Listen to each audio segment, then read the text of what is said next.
Friends, तो आज हम डिस्कस करने जा रहे हैं विलियम शेक्सपियर की sonnet 116 let me not to the marriage of true mind. Sonnet जो कि 14 लाइन की पोइट्री होती है और इसके जनरली दो टाइप्स होते हैं, पटाकियन और शेक्सपियरियन सोनेट। तो ये शेक्सपियर के द्वारा लिखी गई है और ये शेक्सपियरियन स्टाइल में ही होगी। आई होप कि आपको सोनेट के बारे में आइडिया होगा कि सोनेट होती क्या है। दो पार्ट में जनरली डिवाइड होती है। First part questioning and second part उसके रिएक्शन के बारे में होता है, यानी थोड़ा सा आंसर बोल सकते हैं कि वो रिएक्शन देते हैं, और फर्स्ट पार्ट क्वेश्चनिंग होती है। तो ये पोयम है, इसमें ट्रू लव के नेचर के बारे में शेक्सपियर ने डिस्कस किया है। तो आइए देखते हैं कि पोयम में क्या है। स्टार्ट करते हैं। Let me not to the marriage of true mind admit impediment.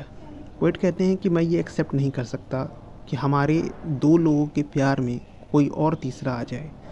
यहाँ पर मैरिज ऑफ ट्रू माइंड एक मेटाफर है ट्रू लव के लिए, और एडमिट इम्पेडिमेंट जैसे कि क्रिश्चियन मैरिज में पूछा जाता है कि इस शादी से किसी को कोई परेशानी तो नहीं है, उसी तरीके से एडमिट इम्पेडिमेंट जो पादरी पूछता है उसका एक सिंबलाइज तरीके का एक वे है कि इम्पेडिमेंट मतलब ऑब्स्टिकल, किसी को कोई बाधा तो नहीं है इस शादी से। तो उसी तरीके से शेक्सपियर पूछ रहे हैं एडमिट इम्पेडिमेंट। तो वो कहते हैं कि मैं ये एक्सेप्ट नहीं करूँगा कि हमारे दो लोगों के प्यार में कोई तीसरा आ जाए। उसके बाद वो कहते हैं love is not love which altars when it electrician fine. तो कहते हैं कि वो प्रेम नहीं होता जो समय के साथ चेंज हो जाता है, ठीक है, जो कि समय के साथ मुड़ जाता है। इलेक्ट्रिशियन मतलब मुड़ जाना या चेंज हो जाना, और bend with the removers to remove, और मिटाने वाले की शक्ति से मिट जाए। यानी कहने का मतलब कि अगर कोई चाहे कि हम दो लवर्स के बीच में आए और हमारे बीच कोई मतभेद पैदा कर दे और हमें अलग करना चाहे और हम अलग हो जाएं, तो वो लव है ही नहीं, ठीक है। Oh no, it is of ever fix mark. ये तो एक फिक्स मार्क है, यहाँ पर एक फिक्स मार्क है। जैसे कि कोई आसमान में पोल स्टार होता है या फिर लाइट हाउस होता है जो समुद्रों को रास्ता दिखाता है, तो वो एक फिक्स मार्क होता है, ठीक है। उसी तरीके से लव भी एक फिक्स मार्क है that look on a tempest and is never shaken. जब हम रात में जाते हैं, तूफ़ानी रात में समुद्री यात्राएं करते हैं, और जिस तरीके से उस फिक्स मार्क को देखकर हम डगमगाते नहीं अपने रास्ते से, उसी तरीके से लव भी है कि जब हम लव को फिक्स मार्क मान लेते हैं और हम अपनी यात्रा सफ़र को शुरू करते हैं, तो हम इधर उधर कहीं नहीं जाते, अपने रास्ते पर रहते हैं। It is the star to every wonder bark. वही जो मैंने आपको कहा कि फिक्स मार्क है, वो एक पोल स्टार है जो हर समुद्री शिप, वंडरिंग बाग के यहाँ मतलब हो गया समुद्री शिप से है। It is a star to every wandering bark. वो एक ऐसा पोल स्टार है जिसको देखकर हर समुद्री शिप जो रहती है, समुद्री जो जहाज़ रहते हैं, अपना रास्ता तय करते हैं। उसी तरीके से लव भी एक स्टार है। Whose worth unknown although his height to be taken.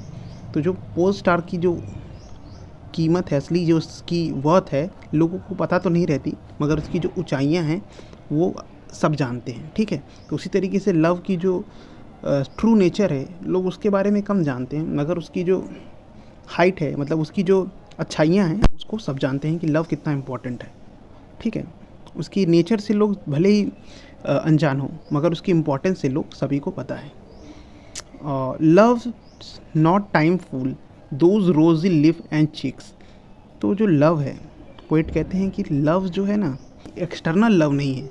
Love को एक्सटर्नल ब्यूटी कभी फूल नहीं बना सकती, ठीक है। लव को कभी एक्सटर्नल ब्यूटी कभी फूल नहीं बना सकती। लव जो है हमेशा इंटरनल ब्यूटी पर रिलाई करता है, ना कि एक्सटर्नल ब्यूटी पर।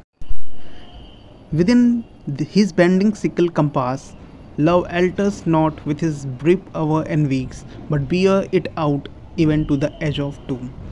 तो पोएट यहाँ पर कहते हैं कि लव कोई ऐसी चीज़ नहीं है जो कुछ हफ्तों या फिर कुछ घंटों में चेंज हो जाए।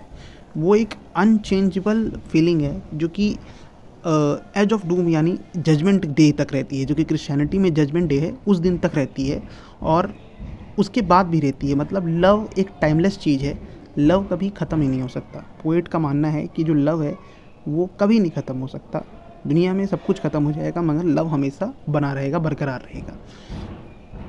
कब तक बना रहेगा? Even the to the edge of doom, यानी जो क्रिश्चियनिटी में कॉन्सेप्ट है जजमेंट डे का, उस दिन तक भी बना रहेगा।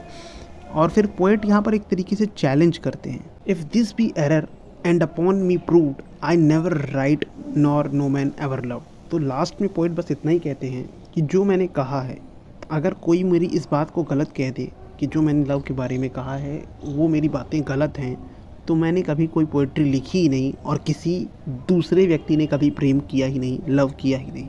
तो आई होप कि आपको ये सोनेट समझ में आई होगी। Thanks for listening me. मिलते हैं नेक्स्ट वीडियो में।